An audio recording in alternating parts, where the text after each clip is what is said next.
ஸ்மரணம் அப்படின்னு சொல்கிறோம் இல்லையா, அதை காதால் கேட்பதால் கண்டிப்பாக ஒரு பலன் என்பது கிடைக்கும். அதனையே நாம் உச்சரிக்கும் பொழுது மேலும் அதற்கான பலன் என்பது இன்னும் கூடுதலாக கிடைக்கும். சார், எனக்கு கந்தசஷ்டி கவசம்ங்கிறது தமிழில் இருக்குது, அது ஈஸியாக வந்துடுறது, என்னால் ப்ரொனவுன்ஸ் பண்ண முடியறது.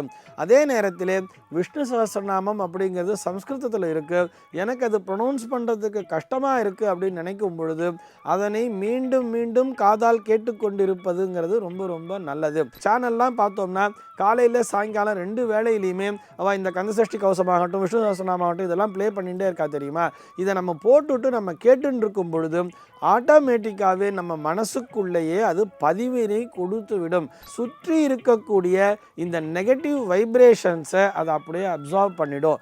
நம்மளால் ப்ரொனவுன்ஸ் பண்ண முடியலைன்னா கூட நம்ம அதை ப்ளே பண்ணி விட்டுடணும். ஒரு ஆஃபீஸில் நீங்கள் மேனேஜராக இருக்கீள், நிறைய ப்ராப்ளத்தை ஃபேஸ் பண்ணிகிட்டே இருக்கேன்னு சொன்னால் கூட உங்களுடைய சிஸ்டம் அப்படிங்கிறது இருக்கு இல்லையா, இந்த சிஸ்டமில் லைட்டாக உங்களுக்கு மட்டும் கேட்குற மாதிரி ஒரு விஷ்ணு சகஸ்ரநாமத்தை நீங்கள் ப்ளே பண்ணி விட்டுடலாம். அதுவும் ரிப்பீட் மோடில் வச்சுட்டோம்னா அது ரிப்பீட்டடாக ப்ளே ஆகிட்டே இருக்கும். இவ்வாறு இருக்கும் பொழுது உங்களுடைய அறைக்குள்ளே ஒரு நெகட்டிவ் வைப்ரேஷனோட, அதாவது உங்களுக்கு எதிர்மறையான பலன்களை உண்டாக்க வேண்டும் அப்படிங்கிற ஒரு எண்ணத்தோடு வருகின்ற அந்த எதிரிகளினுடைய அந்த எண்ணத்தை கூட இந்த விஷ்ணு சகஸ்ரநாம ஒலியினுடைய மகிமையானது மாற்றிவிடும். ஜெயா டிவி நேயர்களுக்கு நமஸ்காரம். அர்த்தமுள்ள ஆன்மீகம் பகுதியில் உங்கள் அனைவரையும் சந்திப்பதில் மிக்க மகிழ்ச்சி. இன்னைக்கு நம்ம என்ன பார்க்க போகிறோம் சொல்லி பார்த்தோம்னா, இந்த கந்த சஷ்டி கவசம் மற்றும் விஷ்ணு சகஸ்ரநாமம்லாம் இருக்கு இல்லையா, இதை அத்தனையும் ஒலி நாடாவில் போட்டு கேட்பதால் பலன் கிடைக்குமா, அல்லது நாம் அதனை உச்சரித்தால்தான், நாம் பாடினால்தான் நமக்கு பலன் கிடைக்குமா அப்படிங்கிறது தான் பார்க்க போகிறோம். இது ரெண்டுமே நிச்சயமாக பலனை தரும். ஸ்மரணம் அப்படின்னு சொல்கிறோம் இல்லையா, அதை காதால் கேட்பதால் கண்டிப்பாக ஒரு பலன் என்பது கிடைக்கும். அதனையே நாம் உச்சரிக்கும் பொழுது மேலும் அதற்கான பலன் என்பது இன்னும் கூடுதலாக கிடைக்கும். இதை நல்லா புரிஞ்சுக்கணும்.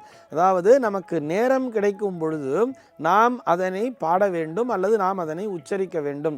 சார், எனக்கு கந்தசஷ்டி கவசம்ங்கிறது தமிழில் இருக்குது, அது ஈஸியாக வந்துடுறது, என்னால் ப்ரொனவுன்ஸ் பண்ண முடியறது. அதே நேரத்தில் விஷ்ணு சகஸ்ரநாமம் அப்படிங்கிறது சம்ஸ்கிருதத்தில் இருக்குது, எனக்கு அது ப்ரொனவுன்ஸ் பண்ணுறதுக்கு கஷ்டமாக இருக்குது அப்படின்னு நினைக்கும் பொழுது அதனை மீண்டும் மீண்டும் காதால் கேட்டுக்கொண்டிருப்பதுங்கிறது ரொம்ப ரொம்ப நல்லது. அதனால தான் நம்ம சேனல்லாம் பார்த்தோம்னா காலையில் சாயங்காலம் 2 வேளையிலையுமே அவள் இந்த கந்தசஷ்டி கவசமாகட்டும் விஷ்ணு சகஸ்ரநாமமாகட்டும் இதெல்லாம் ப்ளே பண்ணிகிட்டே இருக்கா தெரியுமா.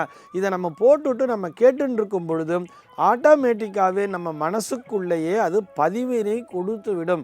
அவ்வாறு பதிந்து நாம் மீண்டும் மீண்டும் அதனை உச்சரிக்கும் பொழுது நிச்சயமாக அதற்கான பலன் என்பது கிடைக்கும். ஒரு விஷ்ணு சகஸ்ரநாமம் அப்படின்னு எடுத்துட்டாலே இந்த விஷ்ணு சகஸ்ரநாமத்தினுடைய பலன் என்பது அளப்பரியது. இது எப்படி தெரியுமா, இதில் நான் ப்ராக்டிக்கலாகவே உங்களுக்கு சொல்லணும்னா, சுற்றி இருக்கக்கூடிய இந்த நெகட்டிவ் வைப்ரேஷன்ஸை அதை அப்படியே அப்சார்ப் பண்ணிடும். நம்மளால் ப்ரொனவுன்ஸ் பண்ண முடியலைன்னா கூட நம்ம அதை ப்ளே பண்ணி விட்டுடணும். ஈவன் ஒரு ஆஃபீஸில் ஒரு மேனேஜராக இருக்கிறவர் கூட நான் சொல்கிறேன், ஒரு ஆஃபீஸில் நீங்கள் மேனேஜராக இருக்கீள், நிறைய ப்ராப்ளத்தை ஃபேஸ் பண்ணிகிட்டே இருக்கேன்னு சொன்னால் கூட உங்களுடைய சிஸ்டம் அப்படிங்கிறது இருக்கு இல்லையா, இந்த சிஸ்டமில் லைட்டாக உங்களுக்கு மட்டும் கேட்குற மாதிரி ஒரு விஷ்ணு சகஸ்ரநாமத்தை நீங்கள் ப்ளே பண்ணி விட்டுடலாம். அதுவும் ரிப்பீட் மோடில் வச்சுட்டோம்னா அது ரிப்பீட்டடாக ப்ளே ஆகிட்டே இருக்கும். இவ்வாறு இருக்கும் பொழுது உங்களுடைய அறைக்குள்ளே ஒரு நெகட்டிவ் வைப்ரேஷனோட, அதாவது உங்களுக்கு எதிர்மறையான பலன்களை உண்டாக்க வேண்டும் அப்படிங்கிற ஒரு எண்ணத்தோடு வருகின்ற அந்த எதிரிகளினுடைய அந்த எண்ணத்தை கூட இந்த விஷ்ணு சகஸ்ரநாம ஒலியினுடைய மகிமையானது மாற்றிவிடும். அந்த இடத்திலேயே பார்த்தோம்னா இந்த விஷ்ணு சகஸ்ரநாமம் தொடர்ந்து ப்ளே ஆகிட்டு இருக்கும் பொழுது அந்த இடத்திலேயே தெய்வீக சாநித்தியம் என்பது வந்துவிடும். இந்த விஷ்ணு சகஸ்ரநாமத்திலே பார்த்தோம்னா இந்த ஸ்ரீராம ராம ராமேதி அப்படிங்கிறது 3 தடவை ரிப்பீட்டடாக சொல்லுவார். ஸ்ரீராம ராம ராமேதி ரமே ராமே மனோரமே சகஸ்ரநாம தத்துல்யம் ராமநாம வராணனேங்கிறத 3 தடவை சொல்லுவார். அதே மாதிரி பார்த்தோம்னா வனமாலி கதி சார்ங்கி சங்கி சக்ரி சனந்தகி ஸ்ரீமான் நாராயணோர் விஷ்ணுர் வாசுதேவோ அபிரக்ஷதோ அப்படிங்கிறத கூட 3 தடவை ரிப்பீட்டடாக சொல்லுவார். நம்மளால் முழுமையாக விஷ்ணு சகஸ்ரநாமத்தை பாராயணம் பண்ண முடியலன்னா கூட இந்த 2 வரிகளையாவது, இந்த வனமாலி கதி சார்ங்கின்னு வரக்கூடிய அந்த 2 வரிகளையாவது, அதே மாதிரி ஸ்ரீராம ராம ராமேதிங்கிற வரிகளையாவது நாம் மனப்பாடம் பண்ணி சொல்ல வேண்டியது. அவ்வாறு சொல்லும் பொழுது நம்முடைய ஆன்ம பலம் என்பதும் இன்க்ரீஸ் ஆகும். எனக்கு அது வரல சார் அப்படின்னு சொன்னால் கூட இந்த மாதிரி ஒலி நாடாவிலே அதனை ஒலிக்கச் செய்யுங்கள். அவ்வாறு அது ஒலித்து கொண்டிருக்கும் பொழுது நீங்கள் இருக்கின்ற பகுதியிலே உங்களை சுற்றி உங்களை அறியாமலேயே ஒரு பாதுகாப்பு வளையம் என்பது ஏற்பட்டுவிடும்.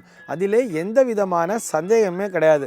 நீங்கள் இனியிலேருந்தே அதை ப்ளே பண்ணி பாருங்களேன். அவ்வாறு பண்ணும் பொழுது உங்களுக்கு ஏதோ ஒரு தீங்கு நடக்க வேண்டும் அப்படின்னு நினச்சிட்டு வர்றவா கூட அந்த மனம் மாறி உங்ககிட்ட ஒரு ஃப்ரெண்ட்ஷிப்போடு தான் பேசிட்டு போவா. இதை நீங்கள் ப்ராக்டிக்கலாகவே அனுபவித்து பார்க்கலாம். அதே மாதிரி தான் கந்தசஷ்டி கவசம் அப்படிங்கிற ஒரு விஷயமும் காக்க காக்க கனகவேல் காக்க அப்படின்னு சொல்கிறா இல்லையா, இதுவும் நமக்கு ஒரு பாதுகாப்பு கவசத்தை கொடுக்கக்கூடியது தான். இந்த கந்தசஷ்டி கவசம் என்பதை தினமும் நாம் படித்தாலே நம்முடைய உடம்பிலே ஆட்டோமேட்டிக்காகவே நமக்கு ஒரு சக்திங்கிறத பெறுகிறதையும் நம்ம உணர முடியும். இந்த கந்தசஷ்டி கவசம் இல்லை சார் ரொம்ப பெருசாக இருக்குது, என்னால் மனப்பாடம் பண்ண முடியல, நான் அந்த வயசெல்லாம் தாண்டிட்டேன், எனக்கு முடியலன்னு சொன்னால் கூட நீங்கள் அதனையும் இந்த ஒலி நாடாவிலே ஒலிக்கச் செய்யலாம். இவ்வாறு ஒலி நாடாவிலே இந்த தெய்வீக சக்தியை தரக்கூடிய இந்த ஆன்ம பலத்தை பெருக்கக்கூடிய இந்த கந்தசஷ்டி கவசமானது தொடர்ந்து ஒலித்து கொண்டே இருக்கும் பொழுது நீங்கள் இருக்கின்ற பகுதி மட்டுமல்லாமல் உங்களுடைய உடம்பிலேயும் ஒரு சக்தி என்பது கண்டிப்பாக கிடைக்கும். ஆக ஒலிநாடாவிலே ஒலித்தாலும் சரி, அதனை நாம் நேரடியாக படித்தாலும் சரி, எப்படி இருந்தாலும் நம்முடைய சிந்தனை என்பது இறைவனின் பால் ஒன்றி இருக்க வேண்டும். இறைவன் இருக்கிறான், இறைவன் என்னை பாதுகாப்பான் என்ற நம்பிக்கையோடு இந்த பாடல்களை உச்சரித்தாலும் சரி, அல்லது இவற்றை ஒலிநாடாவிலே ஒலிக்கச் செய்தாலும் சரி, அதற்கான பலன் என்பது நிச்சயமாக உங்களுக்கு கிடைக்கும். அதில் எந்த விதமான சந்தேகமும் இல்லை. சர்வே ஜனாக சுகினோ பவந்து.